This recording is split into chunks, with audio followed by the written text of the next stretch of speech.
Radio Claret América presenta Sediento de ti, la palabra, fuente de vida, con el sacerdote misionero claretiano Tony Díaz. Reflexiones diarias del Evangelio. Aquí iniciamos.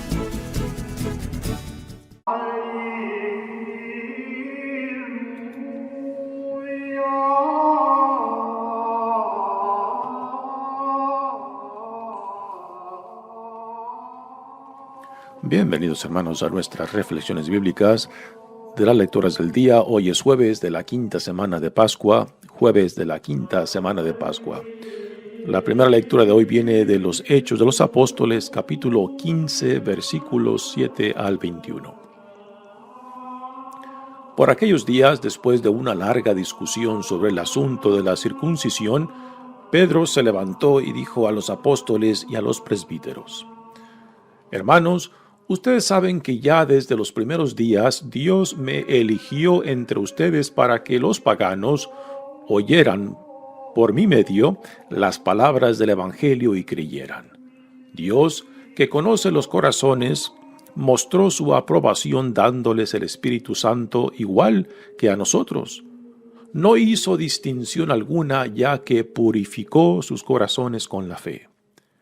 ¿Por qué quieren irritar a Dios imponiendo sobre los discípulos ese yugo que ni nuestros padres ni nosotros hemos podido soportar? Nosotros creemos que nos salvaremos por la gracia del Señor Jesús, del mismo modo que ellos. Toda la asamblea guardó silencio y se pusieron a oír a Bernabé y a Pablo, que contaban las grandes señales y prodigios que Dios había hecho entre los paganos por medio suyo. Cuando terminaron de hablar, Santiago tomó la palabra y dijo: Hermanos, escúchenme.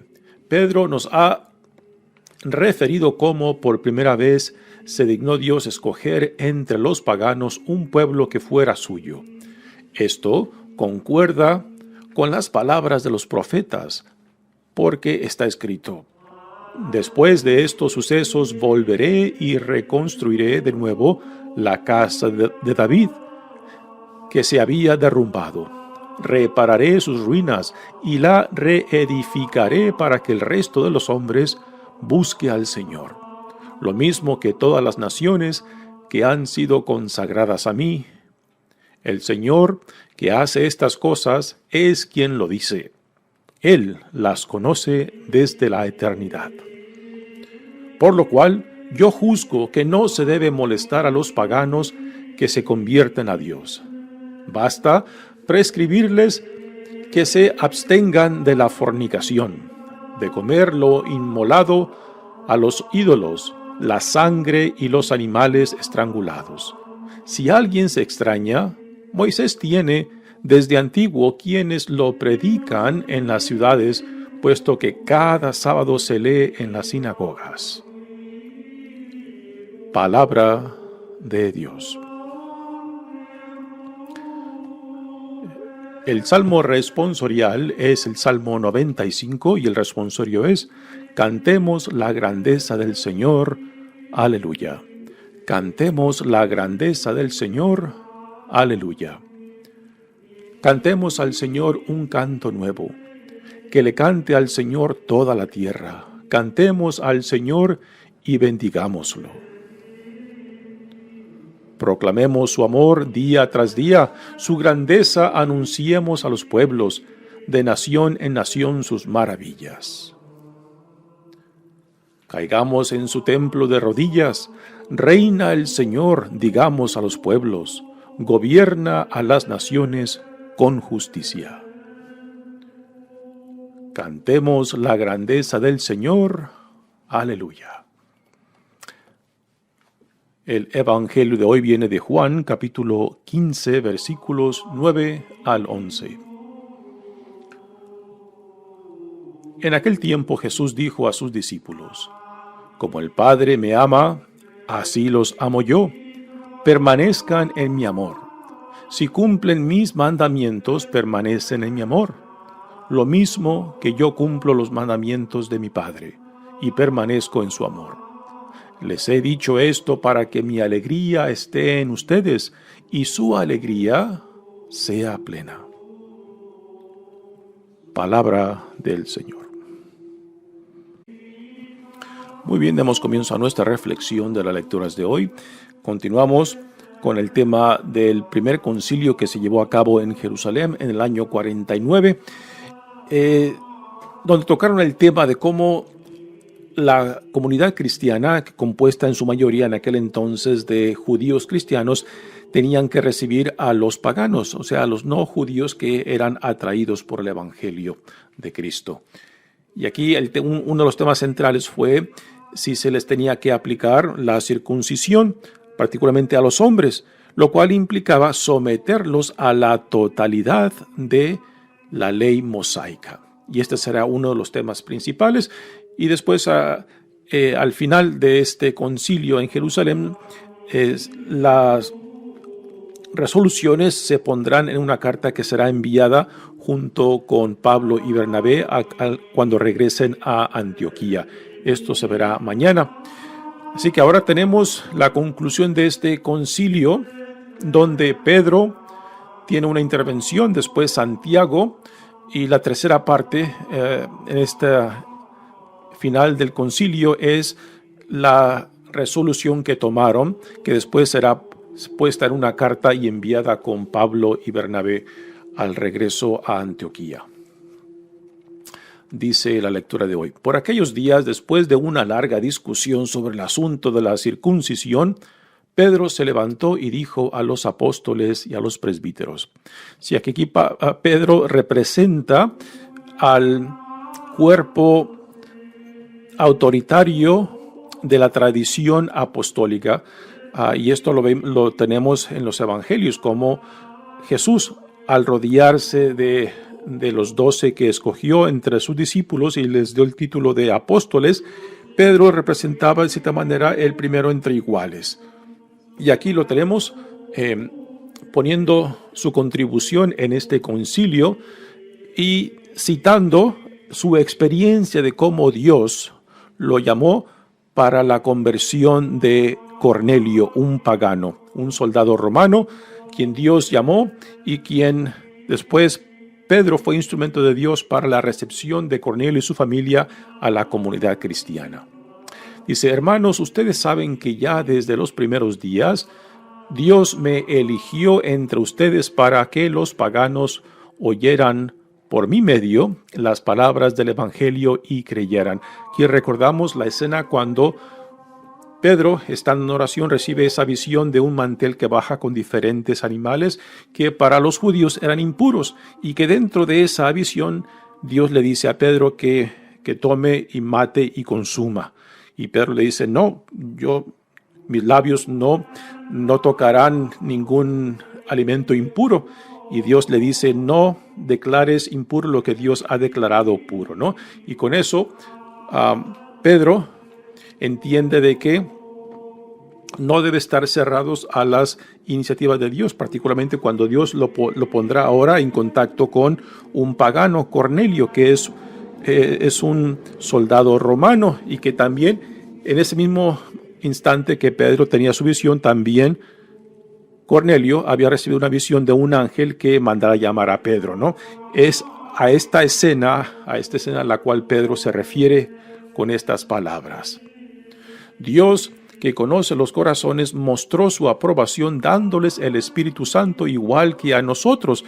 Y recordamos que dentro de esa escena, cuando después Pedro junto con otros compañeros se van a la casa de Cornelio, y en ese encuentro con Cornelio y su familia reciben el Espíritu Santo, y cuando Pedro ve esto, pues él no se puede resistir, pues era una prueba irrefutable de que Dios estaba aprobando esta recepción de paganos a la comunidad cristiana, puesto que el Espíritu Santo, el mismo Espíritu Santo que se les había dado a ellos, a Pedro y al resto de los apóstoles, ahora se estaba manifestando en Cornelio, y esta era la prueba irrefutable de que Dios estaba aprobando esto, ¿no? Y es a lo que Pedro ahora se está refiriendo cuando dice esto. No hizo distinción alguna, ya que purificó sus corazones con la fe. Y ahora viene otro argumento por parte de Pedro, que también después Pablo lo hará en sus cartas, cuando dice: ¿por qué quieren irritar a Dios imponiendo sobre los discípulos ese yugo que ni nuestros padres ni nosotros hemos podido soportar? ¿Y cuál es este yugo a cual se refiere? Es el yugo de la ley mosaica, que estaba compuesta no simplemente por los mandamientos que encontramos en el Pentateuco, los primeros 5 libros del Antiguo Testamento, sino también la tradición de rabínica, que prácticamente tenía por encima de 130 mandamientos o normas, prescripciones de lo que implicaba vivir en fidelidad en relación a Dios, ¿no? Y todo esto era parte del cuerpo de la ley mosaica.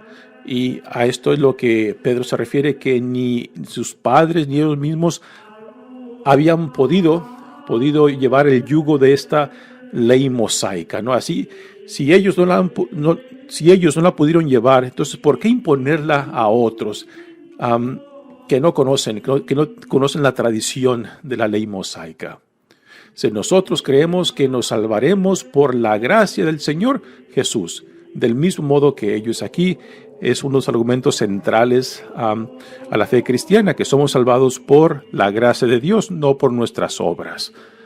Este será un argumento que Pablo también desarrollará en sus cartas, particularmente en los Gálatas. Ahí es donde hace referencia específica a la salvación por parte de la gracia. Nosotros creemos que nos salvaremos por la gracia del Señor Jesús, del mismo modo que ellos. No es la circuncisión lo que salva, sino ni la aplicación de la ley mosaica, sino la gracia de Dios lo que nos salva. Es el argumento central aquí de Pedro. Dice: toda la asamblea ahora guardó silencio y se pusieron a oír a Bernabé y a Pablo, que contaban las grandes señales y prodigios que Dios había hecho entre los paganos por medio suyo. Cuando terminaron de hablar, Santiago tomó la palabra y dijo: así que después de Pedro, Bernabé y Pablo cuentan sus propias experiencias en esa primera jornada misionera que los llevó a Antioquía de Pisidia, a Iconio, Listra y Derbe, que fue la primera jornada misionera. Y nótese que aquí, en este concilio, quien interviene es Bernabé, no es Pablo.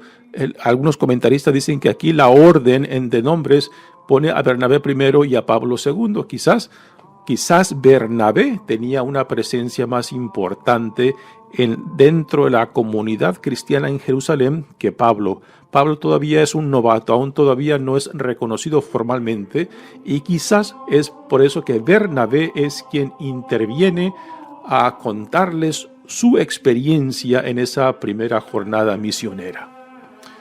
Y después viene la intervención de Santiago. ¿Quién es este Santiago?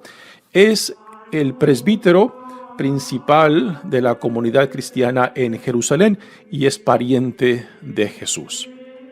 Dice él: hermanos, escúchenme. Pedro nos ha referido cómo por primera vez se dignó Dios escoger entre los paganos un pueblo que fuera suyo.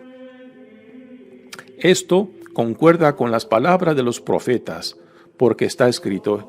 Y aquí Santiago está citando al profeta Amós, y sobre esta profecía acerca de cómo Dios reconstruirá la casa de David, que estaba derrumbada, y que no solamente al reconstruirla, pues recogerá otra vez al rebaño de Israel, sino también a todos los otros pueblos que sean atraídos a Dios. Aquí con esta cita, Santiago nos está dando el perfil universal del plan de salvación de Dios.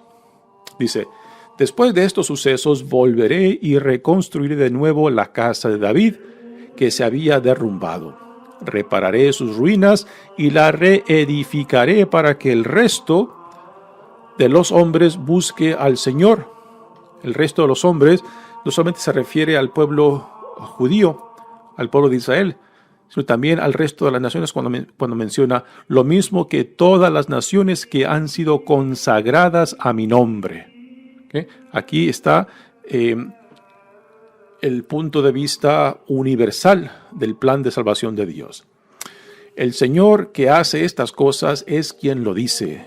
Él las conoce desde la eternidad. Así que Santiago, con esta postura, citando al profeta Amós, defiende la postura de Pedro en su intervención.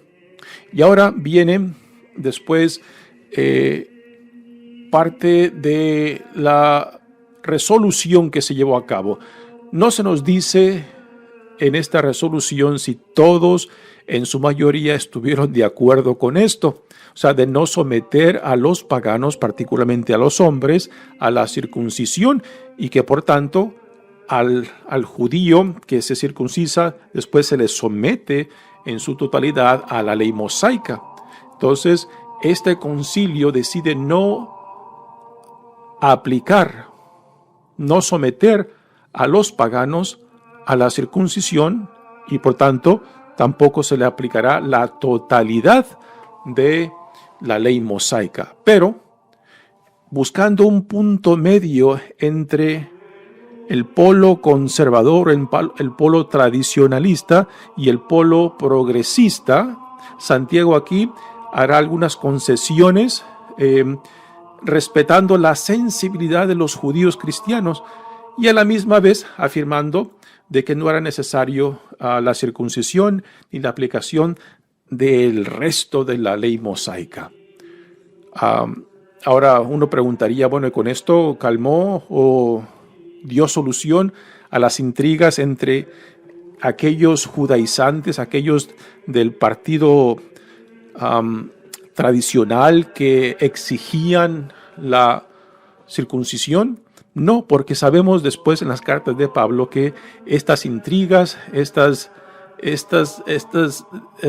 conflictos entre los polos conservadores y progresistas continúan, porque es uno de los temas que Pablo hace resaltar en sus cartas cuando habla de aquellos judaizantes que van siguiendo prácticamente los pasos de Pablo en las comunidades que va formando y buscan intervenir para imponerles tanto la circuncisión como la ley mosaica, ¿no? Así que esta resolución en este primer concilio de Jerusalén no calmó de todo el problema y no resolvió las diferencias, puesto que aún continuarán algunos que van a exigir la circuncisión y la imposición de la ley mosaica para los paganos. Repito, esto se verá en las cartas de Pablo. Pero ahora Santiago nos dice cuál será la prescripción que después será puesta en una carta que se le dará a Pablo y a Bernabé en su regreso a Antioquía. Y este punto medio, como buscando una reconciliación entre la postura conservadora y progresista, pues está reflejando una cierta respeto y sensibilidad a los judíos cristianos. Santiago dice, por lo cual yo juzgo que no se debe molestar a los paganos que se conviertan. Aquí se está refiriendo a la circuncisión. Basta prescribirles que se abstengan de la fornicación, de comer lo inmolado a los ídolos, la sangre y los animales estrangulados. Aquí Santiago pone 3 prescripciones que son parte de la tradición judía, que no son el corazón y centro del judaísmo, pero que es más algo cultural. Y repito, estas prescripciones que Santiago promueve tienen que ver más con una sensibilidad, con una cierta concesión a los judíos cristianos. Dice, la fornicación era muy sabido en aquel tiempo que entre los paganos se vivía una sexualidad mucho más ligera que como se vivía entre los judíos, ¿no? Así que al imponerles esta prescripción en torno a la fornicación y particularmente la sexualidad entre parientes cercanos, que los comentaristas nos dicen que es a lo que hace referencia con esta prescripción en torno a la fornicación. Así que les está diciendo que se abstengan de la fornicación y aquí está utilizando el modelo más estricto de las prácticas sexuales en la comunidad judía. Después menciona el número 2, el no comer lo inmolado a los dioses para no crear confusión, puesto que el consumir lo que fue ofrecido a los ídolos, a otros dioses, es estar en comunión con esos dioses. Este es un tema que después Pablo también sacará en sus cartas, pero que para Pablo no es nada importante, puesto que si él no cree en esos ídolos, en esos dioses, pues nada le va a afectar consumir aún esa carne ofrecida a esos ídolos, ¿no? Pero por sensibilidad a aquellos que pueda causar escándalo, Pablo se abstendrá de consumir esa carne, ¿no? Pero así que es otra prescripción que es parte de la tradición y cultura judía.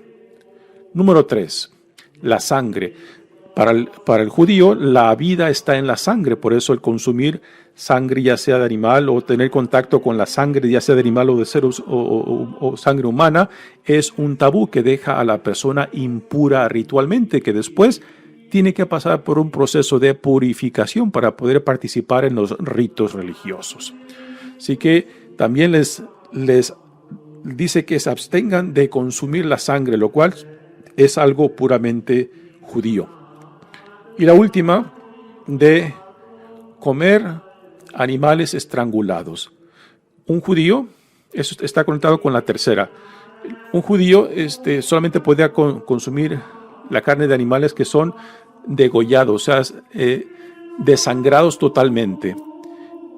Por eso aún hoy en día en las carnicerías judías, toda carne que se consume tiene que ser de carne totalmente desangrada.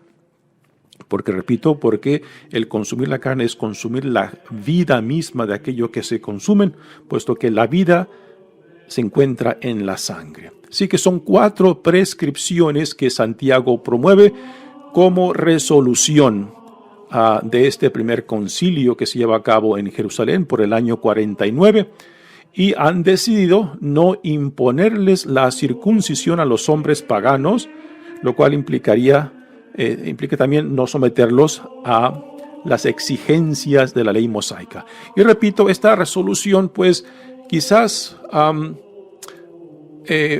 llevó cierta paz, pero no resolvió el problema en su totalidad, porque más adelante en las cartas de San Pablo veremos cómo este problema continuará, de aquellos que exigen a la imposición de la circuncisión y el someter a paganos a la ley mosaica. Muy bien, pasemos ahora al Evangelio de hoy, que viene de Juan. Es la continuación también de este largo discurso de Jesús dentro del contexto de la última cena. Es un discurso de despedida, preparando a sus discípulos.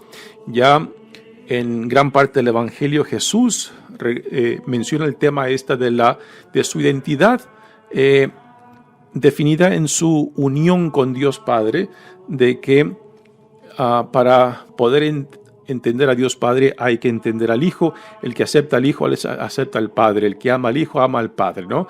Y Jesús en este Evangelio de Juan es un tema al cual regresa varias veces. Ayer escuchamos cómo después Jesús entró al tema de la unidad entre Él como la vid y sus discípulos que son los sarmientos. Así que así como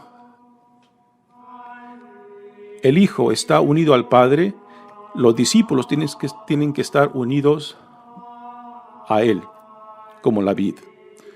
Y ahora traerá este argumento ya más completo de que la unión entre el Hijo y el Padre tiene que manifestarse entre el Hijo y los discípulos, y esta unión entre el Hijo y los discípulos después tiene que manifestarse en el amor entre ellos mismos, ¿no? Ahora aquí el tema de esta unidad está en el amor. El amor como, en cierta manera, el pegamento, la energía, la dinámica que une al Hijo al Padre, al Hijo con sus discípulos y después los discípulos entre ellos.